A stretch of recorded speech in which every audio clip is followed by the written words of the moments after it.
Hello everyone, I want to show you an interesting AI project which is a variation of the traditional Pac-Man game. I believe you know this famous game, Pac-Man. You need to control the Pac-Man to eat food as much as possible. Meanwhile, there are four ghosts want to catch you. Once you eat power capsule, you are no longer fear ghosts and can eat them. I'll first introduce the game rules by a game replay, and then turn to how I design my AI agent. Finally, show you AI versus AI videos more later.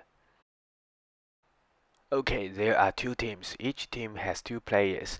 Given they are AI, we'd better call them agents. Here, both teams are baseline AI. At the start, each agent will appear at the start point, and once it is killed, it will also realive at its place. The blue and the red cross the border and transform from ghost to Pac-Man. Each Pac-Man will take the food, and if it's killed by enemy, the food carried will scatter around.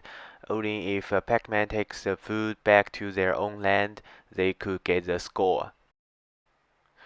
The blue ate the capsule just now, and the enemy ghosts will become scared for a while and can be eaten, but the enemy Pac-Man will not be affected. By the way, each agent could only accurately detect enemy within 5 Manhattan distance. See? The blue is killed and reset, and a lot of food it carried scatter around.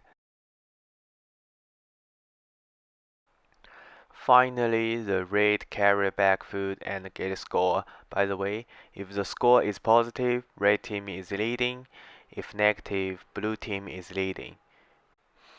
Then let's turn to the implementation of AI. This FSA generally explains the strategy. First, when the agent is a Pac-Man, it will go back by A-star algorithm, and if it needs to attack or eat food, the end-step MCTS is used. If the agent is a ghost in defending status, one-step success is employed. I divide into three situations because of the complexity of features. When an Pac-Man wants to go back, all we consider is just the distance to the nearest border grid, so A-star could handle it. For other two methods, I use the inner product of features and weight as reward. Okay, let's see how each approach performs. First, let's talk about fallback. A star is used, and the general idea is we select the action of which the sum of already consumed cost and the estimated cost is lowest. A little complex? Don't worry. For example, in this diagram, let's say Pac-Man wants to go back. First, we should abstract this map to a form which could be recognized by a computer, and we use a queue prioritized by the sum of consumed cost and the estimated cost. Then we put the start point into the priority queue. The node S, that's initialization. Then every time we pop the best node out, here is a node S, and add its available near nodes into the queue, node A and K. It will be repeated until the queue is empty or the node pop out is a go. The pop out nodes are blue and the nodes in the queue are gray. In the queue, the left number is how much we have called so far, and the right number is how much we need to pay in the future, which is the estimated number. As we can see here, A is the best node in the priority queue, and we just need to pop it out and put its near node B and S into the queue. As we can see, S is already checked, so we don't need to care about it anymore. Thus, we got this picture, B and K in the priority queue now, and A and S is already checked, so they are in blue. I draw the whole process here in a word. Every time we just put a best node into the range we could attain so far, with the range getting larger and larger. Once we find the goal, then trace back to find the whole path. And let's have a look how it performs in the game. Next is how we define our food, and we manually select reasonable features. When defending, it's usually 1 versus 1, so it's hard to kill, and if the enemy runs around and goes back, it's terrible. So the aim is trying to let the enemy not go back and, if necessary, kill them. Here, we just consider one step further. Suppose there is one our agent, how it makes next action. For one-step method, we just enumerate its all legal actions and then compute the inner product of manually selected features and its corresponding weight.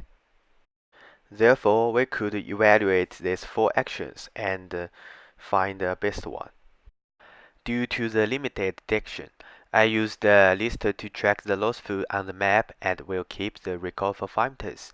So when the ghost can't detect enemy but food is eaten, it can go to the lost food to check out. Then the distance to the lost food grade is a feature.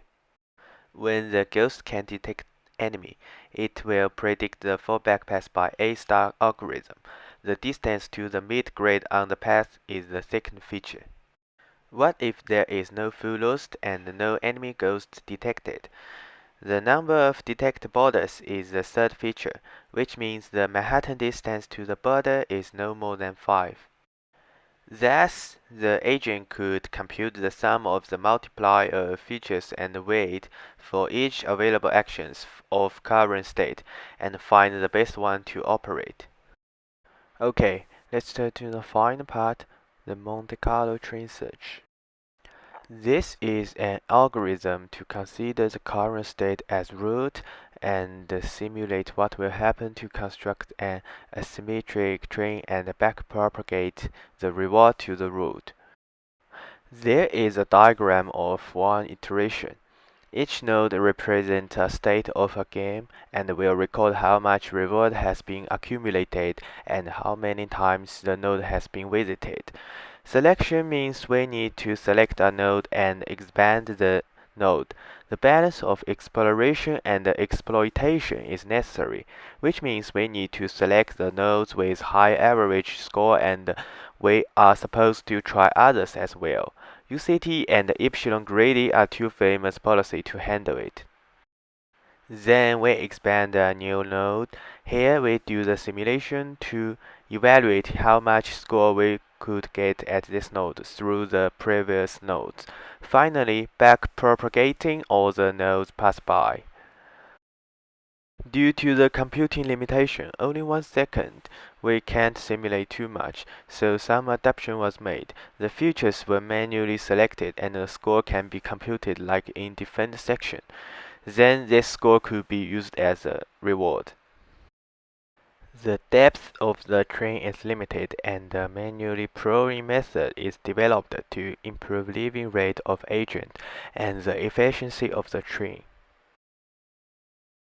Let me use an example to explain.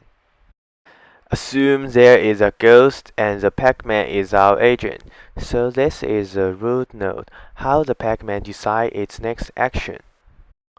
Now we need to select a node and expand the node. So far we only have one choice, selecting the root node to expand. Now we need to get the reward by simulation from this new node. As mentioned, the reward of simulation is replaced by the inner product of features and weight.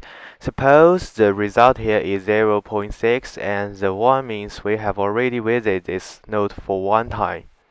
Then the next step is backpropagation. As we don't care about the accumulated reward and visit times of root, I didn't show it here. Then we start our loop from root again. Select this root node, expand a new node and simulate this new node and backpropagate. After 5 iterations, all successors of root node have been visited. We got this picture. Then let's have a look for the next iteration.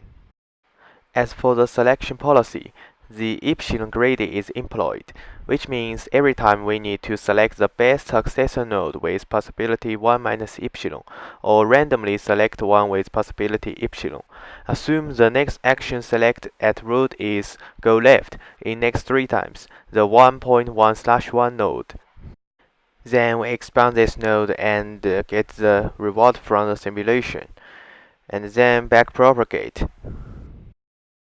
Now we can see the reward has been accumulated and the visit time +1.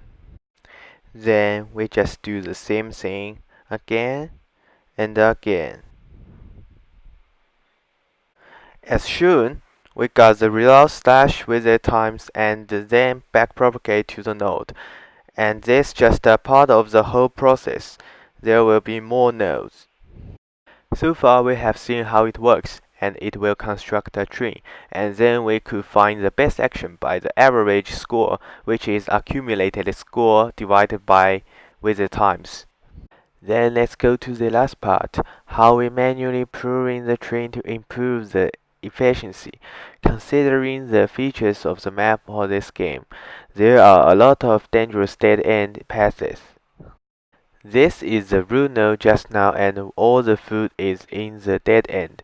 We could easily see once the Pac-Man goes up or down into the dead end and will be definitely killed. So we developed an algorithm to analyze map to find dead ends and its entry. This information will help us to distinguish if the Pac-Man will die. Look at this map. After analyzing, it looks like this. Green part means the dead end and the red part means the entry of the dead end. In other words, once there is a ghost on the red grid, no Pac-Man could escape. The idea of the algorithm is, first we classify all the grids in the map by how many walls around. There are 4 classes, 3 walls, 2 walls, 1 wall, and no wall. Apparently, the 3 walls grid is the deepest place of a dead end, and the 2 walls grid must be the roads. So we search from grid with 3 walls to grids with 1 walls or no wall grid, the cross point. Thus we could distinguish the dead ends. Let's get back to the search tree. By introducing the information of dead end, the up and down 2 nodes are not necessary to expand. That's a general idea of this project and how I designed the AI agent. Of course, it's not perfect, and if you have any question and advice, please note down to comment. Thanks for your attention, and then there are 2 videos. One is my agent versus baseline, and another one is my agent versus my friend's agent, which used the min max with alpha beta proving. Thank you very much.